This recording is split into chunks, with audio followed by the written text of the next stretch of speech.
बढ़ती है और तनवीर होती है, सभी मुर्दा दिलों में जिंदगी तहरीर होती है। दलाइल जब ये देते हैं तो अक्लें दंग रहती हैं। हमारे शेख की कुछ इस तरह अल्हम्दुलिल्लाह नहमदुहु व नस्तईनुहु व नस्तगफिरुहु व नुमिनु बिही व नतवक्कलु अलैहि व नऊज़ु बिल्लाहि मिन शुरूरि अनफुसिना व मिन सय्यिआति अमालिना मन यहदिहिल्लाहु फला मुदिल्ल लहु व मन युद्लिलहु फला हादिय लहु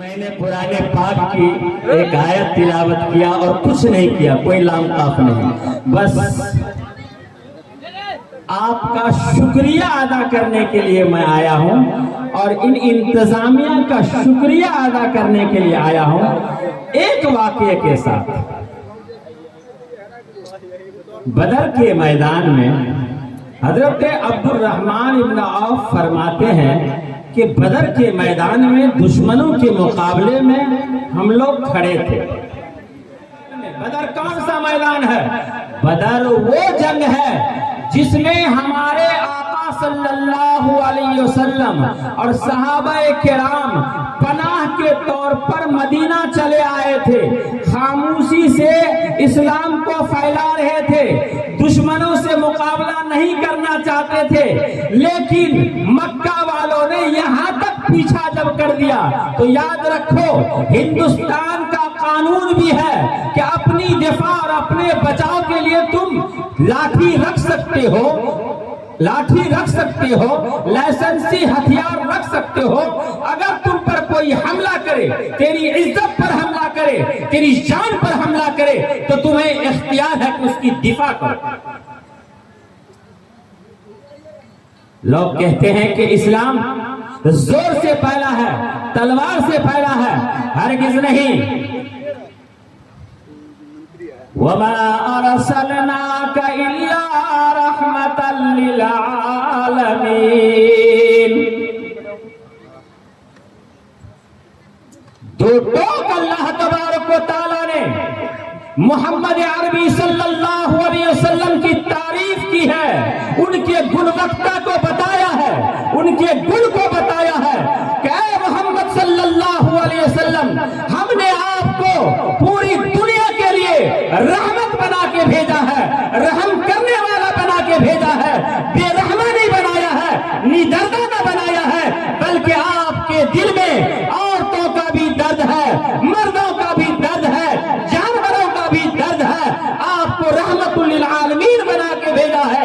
ऐ लोगों, जिसकी गवाही बनाने वाले ने खुद दिया है कि हमने इन सिफात का हामिल बना करके इस गुण के साथ हमने भेजा है, वो मोहम्मद जुल्म कैसे कर सकता है? कैसे कर सकता है? लेकिन दोस्तों बुजुर्गों, दुश्मनों ने जब पीछा किया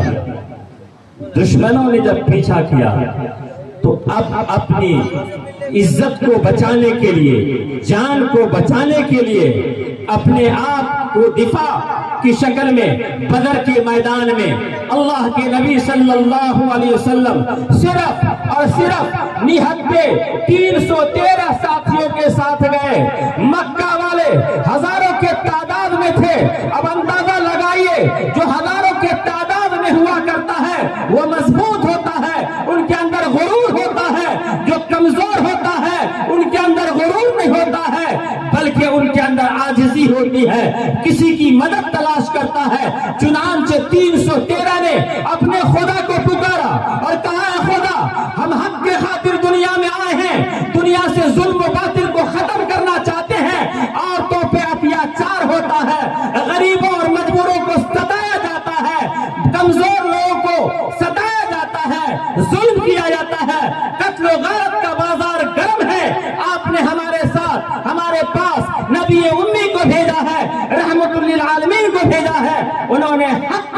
आती है, हम हक के साथ हैं, ऐ हक, हक का साथ दे दे। चुनांचे अल्लाह तबारक व तआला ने मुसलमानों की ही नहीं, मैं ये नहीं कहता मुसलमान, हक वालों के साथ दिया और 313 को हजारों पर फतह दिया। आज मैं इस स्टेज से ललकार के कहता हूं, हिंदुस्तान के वासियों, ये हिंदुस्तान की सरजमीन अमन की सरजमीन है, अमन और गहवारा की सरजमीन है, गंगा जमुनी की सरजमीन है। इसे हमारे पूर्वजों ने खून से, पसीना से, जान से, माल से सींचा है। इस सरजमीन में अपनी मफाद के खातिर जो कोई भी खून खराबा करने की कोशिश करेगा, हमारे समाज को बांटने की कोशिश करेगा, हम खुदा से मांगेंगे, इन बुद्धिजीवी समाजों से कहेंगे कि हम उन्हें एक दिन आएगा कि खदेड़ करके घरों में घुसा डालेंगे। तो मैं ये कह रहा था कि बदर के मैदान में हजरत अब्दुर्रहमान इब्न औफ रज़ियल्लाहु ताला अन्हु फरमाते हैं कि मैं बदर के मैदान में था, महाज बंधा हुआ था, तो मैंने अपने दाएं देखा और बाएं देखा, तो दो नन्हे मुन्ने बच्चों को देखा। मुझे फिक्र हुई कि क्या बेहतर होता कि मेरे दाएं और बाएं दो मजबूत आदमी होते तो मुझे साथ देते, मेरा ताउन करते। उनमें से एक ने चुटकी बजाई और कहा, चचा अबू जहल को जानते हो? जब जब देख लेना तो मुझे बता देना। दूसरे उठा, उसने भी चुटकी बजाई और कहा, चचा अबू जहल को जानते हो, पहचानते हो? जरा मुझे दिखा देना। इतने ही में, कुछ ही क्षणों में, कुछ ही देर में मेरी नजर अबू जहल पर पड़ी। चुनांचे मैंने इस बच्चे को कह दिया, यही अबू जहल। ये दोनों बच्चे टूट पड़े उस पर और उस वक्त तक सांस ना लिया जब तक कि उसे कत्ल करके ठंडा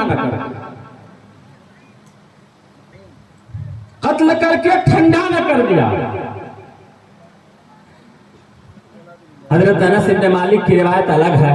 हजरत अब्दुर्रहमान इब्न औफ फरमाते हैं कि ये ठंडा करके नबी पाक सल्लल्लाहु अलैहि वसल्लम के खिदमत में गए ये दोनों बच्चे।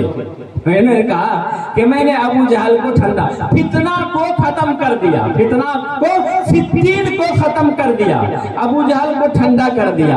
तो अल्लाह के नबी सल्लल्लाहु अलैहि वसल्लम ने फरमाया कि तुमने अपने तलवार में से खून को पोंछ दिया है कि अभी है बाकी? उन दोनों बच्चों ने कहा कि अभी हमने खून तलवार से नहीं पोंछा, आगे क्या होगा मुझे ये नहीं बताना है। ऐ लोगों, आज जबकि हिंदुस्तान की सरजमीन पर धर्म परिवर्तन के नाम पर, मजहब बदलने के नाम पर कुछ ऊदोबाश लड़के, कुछ ऊदोबाश लड़कियां हिंदू बच्चे मुस्लिम बच्चे हिंदू बच्चियों को भगा करके ले जाने का काम करना शुरू कर दिया। और इसमें बहुत सारे वजूहात जहां भी थे, मैं ये नहीं कहता कि इसमें कितनी किसको गैरत है। अगर एक हिंदू भाई की बच्ची को, ना सही हिंदू ही भाई की बच्ची को हिंदू को लेकर के भागे, तो जाके उस समाज से पूछिए, उस खानदान से पूछिए कि उनके दिल के ऊपर क्या गुजरता है। उनके खानदान के सारे माल लूट जाते, सारे जायदाद लूट जाते, वो फकीर बन जाते। उतना बड़ा सदमा नहीं होता जितना सदमा एक बेटी के घर निकल जाने से हुआ, घर से निकल जाने के बाद हुआ। जितना ही दुख एक हिंदू भाई को है, उतना ही दुख एक मुसलमान भाई को है। ये मुर्तद होने वाली बात की है। मैं आज समाजियत की बात करूंगा। हमारी समाज में अगर कुछ है बाकी तो कहा था कहने वाले ने, 100 पूत 125 नाती, 100 पूत 125 नाती, रावण वंश में एक भी ना बाकी। रावण ने क्या किया था? नारी पर अत्याचार किया था। अरे रावण ने क्या किया था? कुछ नहीं किया था, बल्कि सीता को उठा करके, सीता को जबरदस्ती उठा करके अपहरण किया था, जिसके बिना पर, एक नारी पर के ऊपर अत्याचार करने के बिना पर, एक खानदान की खातून और इज्जत को लूटने वाले पर खुदा का कहर ऐसा हुआ, खुदा का कहर ऐसा हुआ कि रावण वंश का कोई भी बाकी नहीं रहा। जबकि बताया जाता है 100 पूत 125 नाती रावण वंश में एक भी ना बाकी। ऐ लोगों, ऐ नौजवानों, आज किसी की इज्जत से खिलवाड़ करने वाले, मुस्लिम समाज की बच्चियों को ले जाने वाले, हिंदू समाज की बच्चियों को ले जाने वाले, उनके खानदान पर दाग लगाने वाले, तुम उसे उस तरह से करने वाले, याद रखो जिसने ऐसा किया है उसका वंश भी उजड़ जाएगा, और जो इसका साथ दे रहा है इंशाअल्लाह उसका भी वंश उजड़ जाएगा, उसका भी वंश उजड़ जाएगा। इसलिए हिंदुस्तान की गंगा चन्नी तहजीब को बरकरार रखने के लिए, हिंदुस्तान की खूबसूरती को बरकरार रखने के लिए, यहाँ की समाज की सुंदरता को महफूज रखने के लिए, बरकरार रखने के लिए आज एक हिंदू को खड़ा होना होगा, एक मुसलमान को खड़ा होना होगा। ये नहीं देखना है कि आज हिंदू की बेटी घर से गई है कि मुसलमान की बेटी घर से गई है, हमें ये देखना है कि हमारे समाज की बेटी को घर से निकाला है, हम उन्हें मजबूती से सजा देंगे और इस बांध को ऐसा मजबूत बांधेंगे कि आने वाली दुनिया देखेगी सारा कर्म तो कर सकते हैं, किसी की बेटी को भगा नहीं सकते।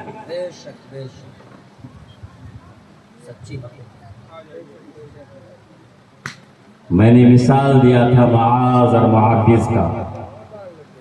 इस पुरफितन दौर में, इस पुरफितन दौर में जहां बच्चियां घर से निकल रही है, गरीब बच्चियां घर में सिसक रही है, यतीम बच्चियां घर में सिसक रही है, मैं शुक्रगुजार हूं और इनाम देना चाहता हूं यतीम खाना फाउंडेशन के रहनुमा और इनके मुंतजिमीन, खुसूसन 2 आदमी, जनाब कारी अफ़ान साहब, मौलाना महबूब साहब, ये दोनों वो काम किया है जो आज इनाम के काबिल है। जिस तरीके से अल्लाह के नबी सल्लल्लाहु अलैहि वसल्लम ने, अल्लाह के नबी सल्लल्लाहु अलैहि वसल्लम ने माले गनीमत मुआज और मुअव्विज को दिया है, इसी तरीके से काबिल तारीफ नहीं बल्कि अल्लाह के यहाँ बड़े महबूब ये शख्सियत है और वो लोग हैं जिन्होंने इनका साथ दिया है। दोस्तों बुजुर्गों, आज एक बहुत बड़ा काम किया है। अल्लाह के नबी ने फरमाया, अल्लाह के नबी ने फरमाया कि जो लोग यतीम को खाना खिलाते हैं उस पर जन्नत वाजिब है। जो लोग यतीम को खाना खिलाते हैं उस पर जन्नत वाजिब है। आज मैं कहता हूं अल्लाह के रसूल के हदीस के रूप में कि जो लोग यतीम बच्चियों की शादी करवाएंगे, जो लोग गरीब बच्चियों की शादी करवाएंगे, चाहे वो जान से भी लोग हैं, उन पे जन्नत इंशाअल्लाह वाजिब होगा।